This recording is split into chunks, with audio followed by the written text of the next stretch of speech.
Um grande abraço para você, ligado na Diário do Brasil TV. Chegando mais uma edição do seu Diário do Brasil nesta quinta-feira, dia 22 de agosto, dia do folclore brasileiro, tão rico, tão diverso, com tradições regionais e nacionais, entre lendas, ritmos, músicas, danças, culinária e por aí vai. É que a gente sempre valorize e resgate toda essa riqueza que o nosso folclore nos apresenta. E vamos conferir os destaques desta edição. A diretoria da APAI promoveu coletiva nesta manhã. Conheça a quiropraxia, conjunto de técnicas para aliviar dores. E tem também o Bauru Basquete, que venceu na panela após 4 derrotas. Isso e muito mais você confere aqui no Diário do Brasil. Volta já.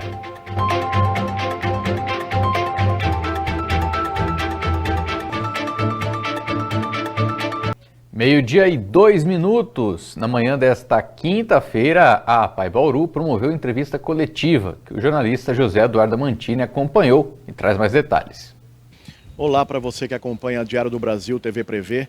Nós estamos aqui em frente à sede administrativa da APAI, onde trabalhava a Cláudia Lobo, e nós acompanhamos agora, terminou agora há pouco, uma entrevista coletiva da nova presidente da entidade, a senhora Maria Amélia Moura Pini Ferro, e ao lado dela também estavam na coletiva com a gente da imprensa o senhor Emerson Crivelli, que passou a ser agora o primeiro vice-presidente, o Dr. Sandrin, que é do Conselho Fiscal, e a advogada Gabriela. Todos eles participaram da entrevista coletiva e deram alguns detalhes, principalmente em relação à abertura da sindicância aberta pela instituição, dizendo aí que já neste início de trabalho da sindicância foi afastado um funcionário que trabalhava no almoxerifado da entidade, suspeito aí, inclusive em ter relacionado diretamente com o Roberto Francischetti, que está ainda detido, em relação ao caso da Cláudia Lobo, que está desaparecida desde o dia 6 de agosto. Então foram dados alguns detalhes, não apenas em relação à sindicância, mas também as providências que a APAI pretende tomar nos próximos dias, dizendo que está colaborando bastante com o trabalho de investigação da Polícia Civil, que inclusive alguns policiais estiveram aqui na sede administrativa da entidade nesta manhã também, averiguando os computadores que a Cláudia usava no seu dia a dia, enfim, e também levando documentos. Descartou totalmente, como foi dito anteriormente aí, onde foi localizado documentos naquela propriedade particular ali na Bauru Arealva, disse completamente que não pertence à APAI. A APAI não descartava documentos lá com regularidade. E foi constatado já nesse início da sindicância que foram depositados documentos nessa área uma semana antes do episódio, no dia do desaparecimento da Cláudia e 3 dias depois. É o que informaram até o momento. Nós continuamos apurando o caso. Na edição da noite da Diário do Brasil, nós vamos inclusive trazer declarações da presidente e dos demais membros da atual diretoria da APAI. Em relação à Festa da Bondade, não tem uma data precisa, todos nós sabemos que a diretoria adiou no primeiro momento, e agora a possibilidade é de fazer com que a Feira da Bondade seja realizada no início de novembro, ainda sem uma data definida. Também a presidente e os demais diretores agradeceram imensamente a solidariedade que têm recebido de outras instituições da cidade, dizendo também que até o momento não houve, no início desse trabalho de sindicância interna, nenhum desfalque financeiro na entidade foi notado até o presente, e eles agradeceram bastante a solidariedade que têm recebido das entidades, da sociedade civil organizada aqui de Bauru, e dizendo que a entidade continua o seu trabalho diário. São mais de 300 funcionários, mais de 4.000 usuários que diariamente usam os mais variados serviços de integração social, de reabilitação da tradicional APAI de Bauru, que tem 59 anos. Então nós acompanhamos essa entrevista coletiva, mais detalhes na nossa segunda edição do jornal, que vai para o ar às 7 da noite, e vamos continuar apurando este caso do desaparecimento da Cláudia Lobo, que era secretária executiva da APAI, e também da prisão né, do suposto mandante do crime ou participação direta do crime até o momento, que era o até então presidente da PAI, Roberto Francischetti Filho. José Eduardo Amantini, para Diário do Brasil, TV Prevê. Pois é, a gente segue acompanhando, né, o caso também, né, e a gente vai divulgando novidades, né, para você aqui no Diário. Agora a gente fala de eleições, porque a Confederação Nacional de Municípios divulgou que neste ano 214 cidades vão ter candidaturas únicas à prefeitura no pleito este ano. O número é praticamente o dobro do registrado em 2020, quando 108 municípios estiveram nessa situação. É também o maior número da série histórica deste dado, que começou a ser levantado em 2000. O perfil das cidades com apenas um candidato é de, em média, 6.700 habitantes, geralmente ali no interior do estado do Rio Grande do Sul ou Goiás. Ainda assim, aqui na região bauruense, temos uma cidade, né, nessa lista, que é Avaí, né, de pouco menos de 5.500 habitantes, com apenas a prefeita Ellen Rodrigues, né, como candidata à reeleição. Neste cenário, para o candidato único ser eleito, basta ele receber um voto, que inclusive pode ser o dele próprio. Números que revelam, né, o cenário atual da política de várias localidades, né, onde muitos opositores optam por não entrar na disputa, sabendo que a vitória não vai acontecer. Mas vale destacar também, né, que a falta de divergências, né, de candidaturas de oposição também é um problema, né, no sentido democrático, uma vez que a oposição não ocupa um espaço que é dela, né, de direito. E ainda falando de eleições, o aplicativo Pardal, criado pelo TSE para receber denúncias de propaganda irregular de candidaturas pelo país, já recebeu mais de 9.500 denúncias em uma semana que entrou no ar. O serviço, que é novidade este ano, recebeu quase 2.000 denúncias aqui do estado de São Paulo, 11 delas da cidade de Bauru, e na região também tem 18 em Ibitinga, 9 em Itapuí e uma tanto em Iacanga como em Barra Bonita. A maior parte das denúncias são propagandas irregulares de candidatos a vereador. O Pardal é um aplicativo disponível para smartphone e tablet. E também somente recebe denúncias de propaganda eleitoral irregular. Ainda assim, quando a queixa envolver desinformação dentro do app, tem um botão que direcionará os denunciantes para o sistema de alerta de desinformação eleitoral. Também em casos de crime eleitoral ou outros ilícitos eleitorais, também tem acesso ao Ministério Público Eleitoral. E agora a gente vai falar de quiropraxia, um método que tem sido bastante eficaz e é procurado por quem sofre de incômodos pelo corpo. O Leonardo Colombo foi entender como ele funciona.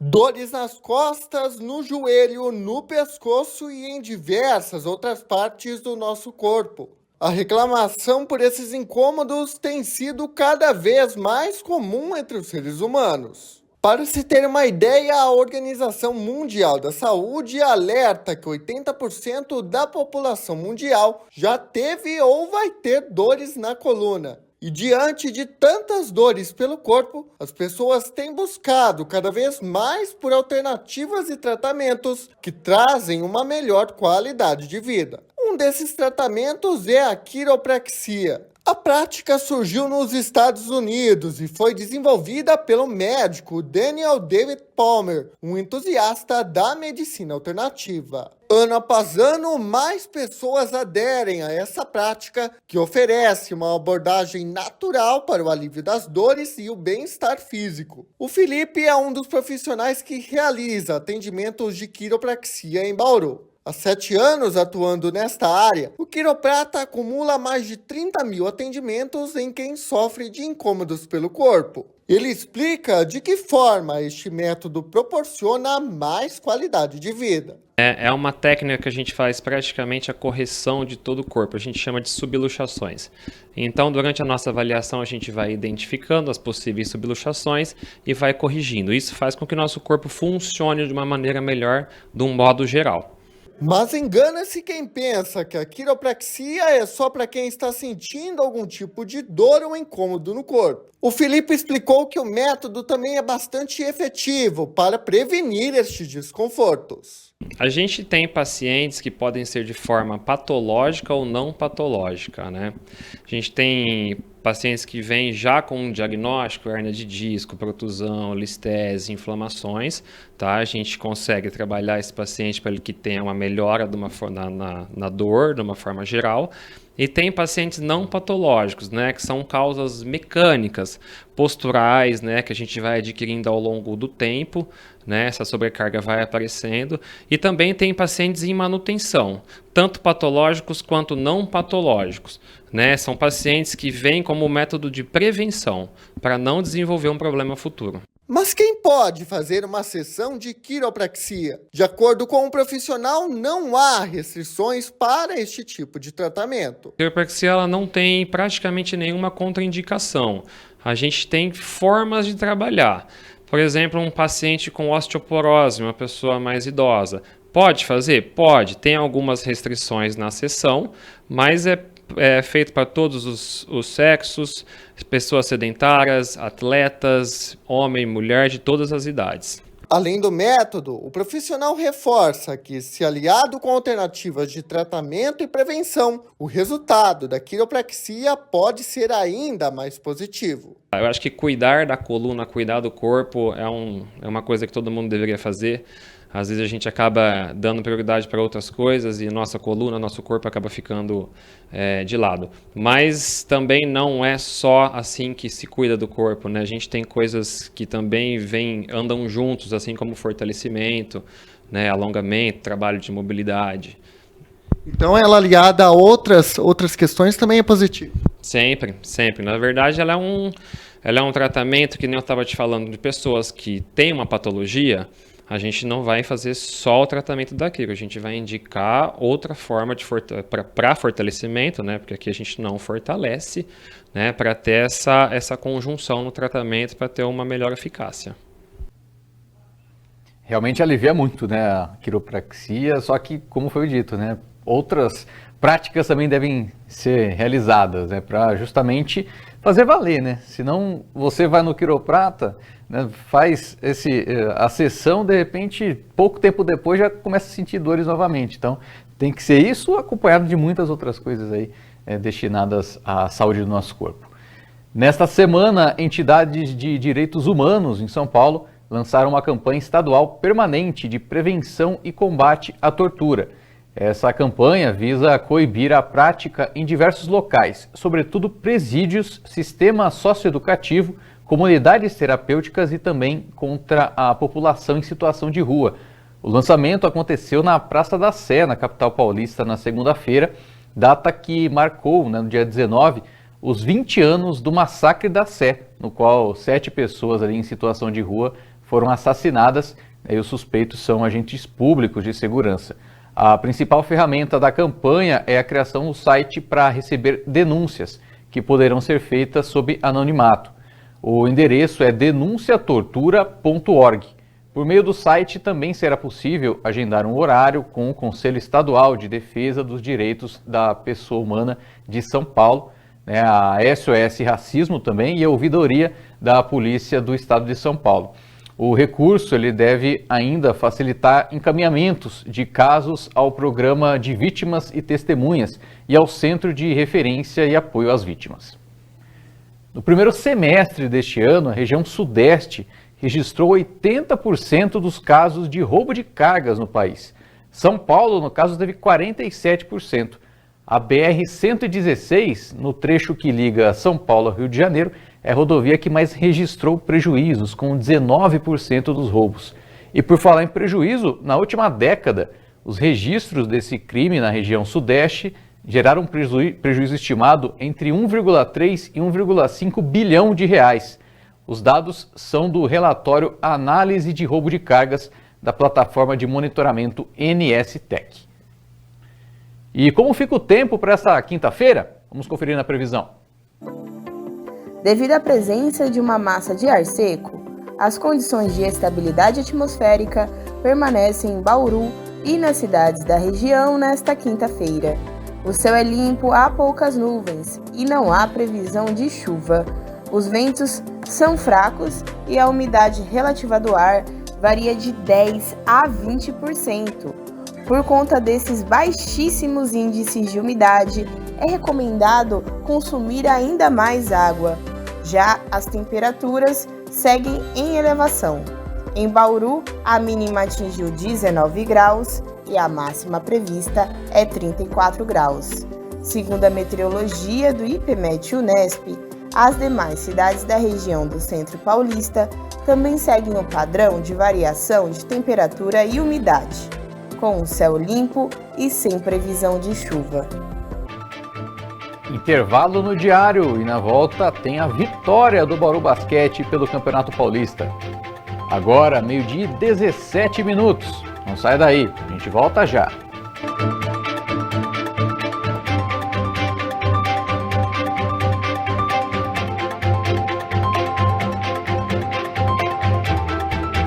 De volta com o diário agora, 12h20. Neste sábado, a Igreja Rainha da Paz, no Jardim Tangarás, realizará mais uma edição da sua Costela Fogo de Chão. A Igreja Rainha da Paz promove neste sábado mais uma edição da sua tradicional Costela Fogo de Chão. E para falar mais sobre esse evento, eu converso com o Lucas, que traz todos os detalhes aqui pra gente.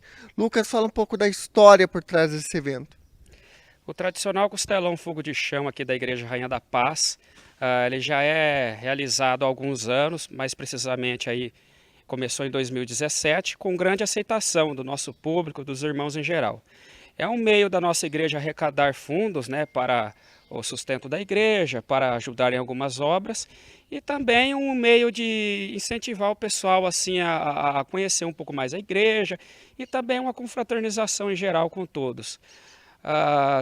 Possui muita grande aceitação de todos. Quem faz a costela faz muito bem feito, é uma delícia, todo mundo que vem gosta. Então nós contamos com a presença de todos vocês, sintam-se convidados. E também logo após o nosso costelão, nosso sensacional show de prêmios que está imperdível. Justamente sobre isso que eu ia falar, além do costelão, quais outras atrações gastronômicas, culturais o pessoal pode encontrar por aqui?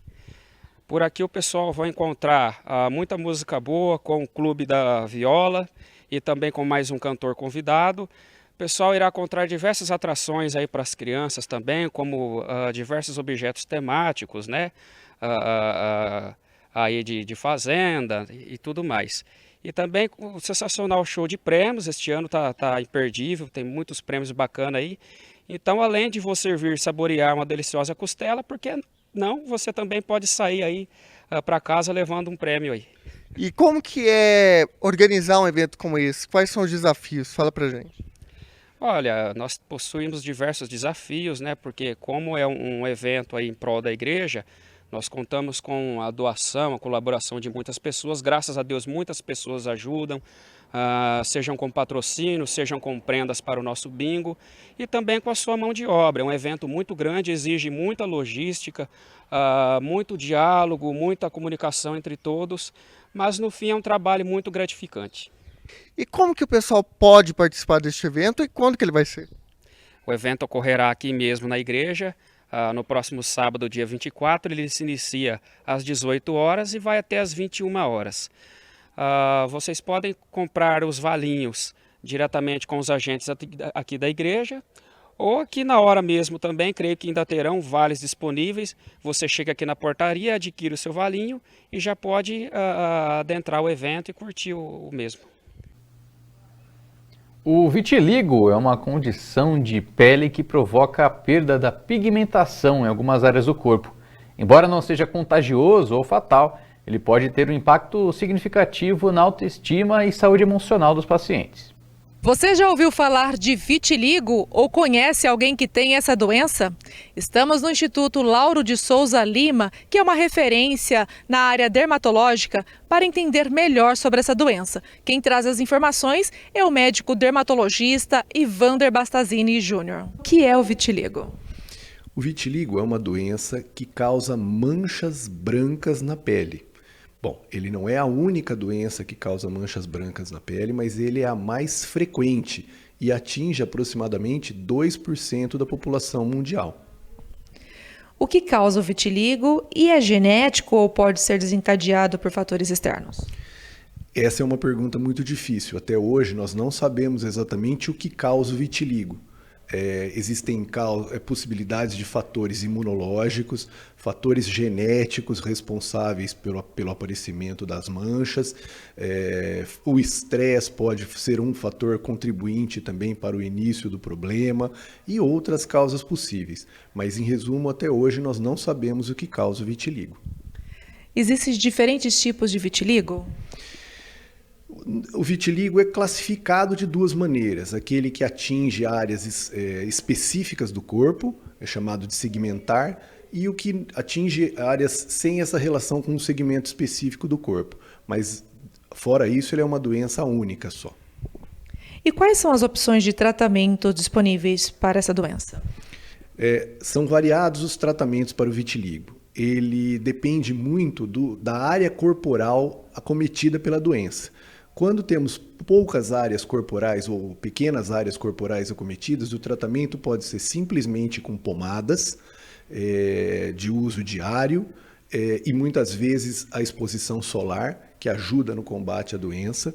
Agora, quando temos grandes áreas corporais acometidas, o tratamento pode envolver também as pomadas, mas aí muitas vezes é necessário o uso de algumas medicações sistêmicas, algumas que potencializam o efeito de radiação ultravioleta, então elas devem ser tomadas e associadas com tratamentos com luz, como se fosse uma câmera de bronzeamento ou mesmo luz solar, e outros tratamentos que estão surgindo mais recentemente, que são os chamados imunológicos, tá? Que podem ser tratamentos aí à base de comprimido, mas ainda são uma novidade e que estão começando a ter o seu uso mais estudado. Então, em relação ao tratamento, ele pode ajudar a recuperar a cor da pele. E qual que é a taxa de sucesso, se sim? O objetivo é sempre a recuperação da cor da pele. O problema principal do vitiligo é o estigma que ele deixa pelas manchas claras, né, em áreas visíveis das pessoas. Então, o objetivo é sempre esse, é recuperar a cor da pele, o que pode ser atingido por completo ou, muitas vezes, parcialmente. Existem efeitos colaterais de todos os tipos de tratamentos possíveis. O que compete ao médico, na verdade, é equilibrar entre os menores riscos de efeitos colaterais e os maiores resultados que possam ser obtidos com o tratamento. Mas sim, mesmo as pomadas podem ter efeitos colaterais que vão desde irritação local até outros problemas como afinamento da pele, e os tratamentos sistêmicos ou com radiação ultravioleta, que também têm seus efeitos colaterais específicos. Doutor, o vitiligo ele pode afetar a saúde geral da pessoa? Não, o vitiligo não afeta a saúde geral, ele causa apenas as manchas. E isso compromete, na verdade, a nossa autoestima, mas não causa nenhum efeito sistêmico para nós. O vitiligo tem cura? Algumas pessoas conseguem sim cura completa do seu vitiligo, mas o grande problema do vitiligo é que ele é uma doença imprevisível. Da mesma maneira como a gente ainda não sabe quais são as causas completas do vitiligo, a previsibilidade do tratamento também é muito variada. Então, às vezes temos pacientes com poucas manchas que pigmentam completamente e outros com poucas manchas que não pigmentam. E temos pacientes até com grandes áreas corporais atingidas que com o tratamento pigmentam completamente e voltam às suas características normais. Mas ainda não é possível identificar assim, quem responde e quem não responde ao tratamento. Por isso é importante tratar, porque o tratamento adequado traz resultados satisfatórios na maior parte das vezes, mas nem sempre. Ainda dá tempo da gente falar de esportes. O Noroeste divulgou o trajeto da Noruska Run, corrida de rua que acontece no dia 22 de setembro. A corrida parte, como você vê no mapa, né, do estádio Alfredo de Castilho, saindo pela rua Benedito Eleutério até a Venceslau Braz, que passa ali na entrada principal do estádio Alfredo de Castilho. A corrida vai seguir até o ginásio Guilherme Dalcoleto, passando também pela rua Holmes Berriel, né, depois ali na Praça da Escola Estela Machado até a rua Luiz Bevilacqua, né, nos antigos eucaliptos ali do estádio. Na sequência, passa pela rua Antônio da Silva Souto até a IT, retornando até a Benedito Eleutério, e aí retorna também ao estádio Alfredo de Castilho. O trajeto é de 5 km, né, esse trajeto total. Para a prova de 10 km, o circuito será realizado em 2 voltas desse trajeto que você conferiu. E no ginásio Panela de Pressão, lá, né, no meio ali desse mapa, o Bauru Basquete se reencontrou com a vitória nessa quarta-feira, superou o Mogi das Cruzes.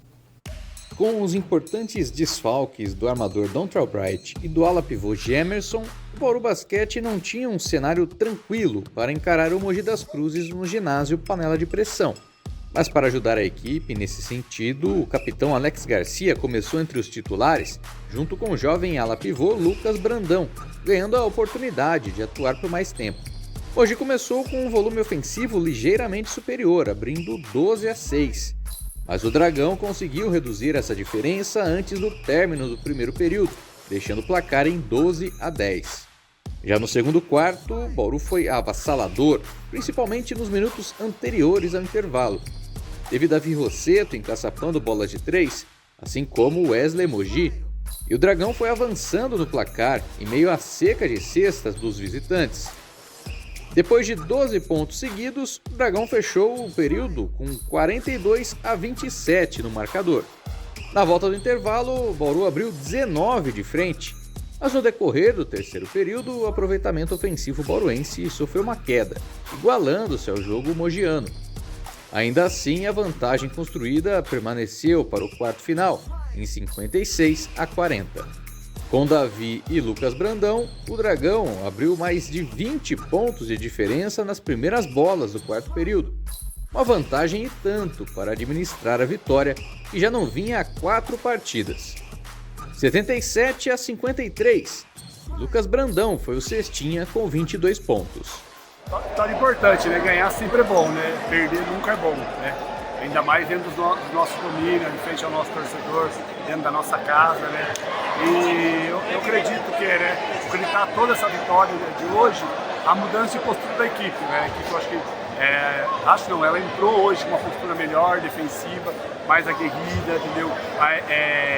Mais próximo um do outro, entendeu? Correndo a quadra, como você mesmo disse, do jeito que eu gosto que joga, um basquete mais solto, entendeu? Não ficou muito travado, não se preocupar em fazer os movimentos, entendeu? Eu falo assim, jogou um pouco de basquete. Então isso, as coisas fluem, tira um pouquinho do peso dessas derrotas, né, que foram dolorosas, né? Essas 2 derrotas entre casa, São Paulo e São José, pelo placar, como foi. Então acho que hoje deu para dar uma soltada melhor, mas tem muita coisa para melhorar, muita coisa para evoluir.